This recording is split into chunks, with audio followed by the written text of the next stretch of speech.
লিভাৰত ৰোগে বাহ বান্ধিছে নেকি আপোনাৰ? তেন্তে আপোনাৰ বাবে এই প্ৰতিবেদনটি। এই 5 সংকেত পালে অৱহেলা নকৰিব। লগে লগে চিকিৎসকৰ পৰামৰ্শ লওক। সময়ৰ সৈতে সলনি হৈছে আমাৰ জীৱন যাপনৰ সংজ্ঞা। বৰ্তমান কম বয়সতে বহু লোকৰ শৰীৰত বাহ বান্ধিছে একাধিক ক্ৰনিক ৰোগ, যাৰ মাজত অন্যতম হৈছে ফেটি লিভাৰ সহ লিভাৰৰ আৰু কেইবাটাও সমস্যা।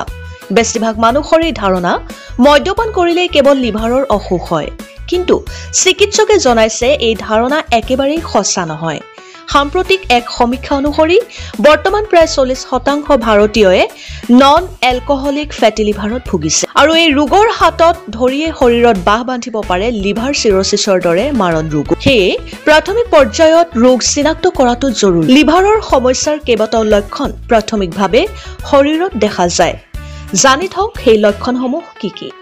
টোপনিৰ পৰা উঠিয়েই পেট ফুলা বা আলস্যবোধ।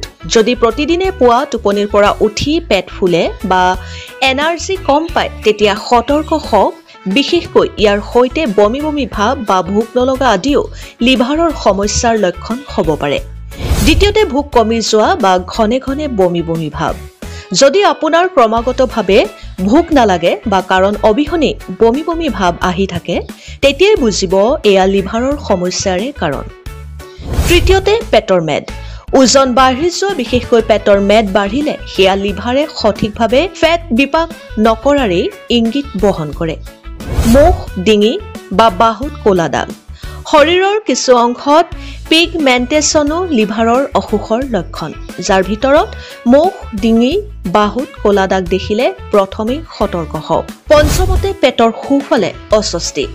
যদি আপোনাৰ পেটৰ সোঁফালে বিষ অনুভৱ হয়, ইয়াক চিকিৎসাৰ পৰিভাষাত কোৱা হয় হাইপোকণ্ড্ৰিয়াক ৰিজিয়ন। ই লিভাৰৰ প্ৰদাহৰ ইংগিত দিব পাৰে। এনেধৰণৰ অন্যান্য বা বাতৰিৰ বাবে লাইক কৰক আমাৰ ফেচবুক পেজ।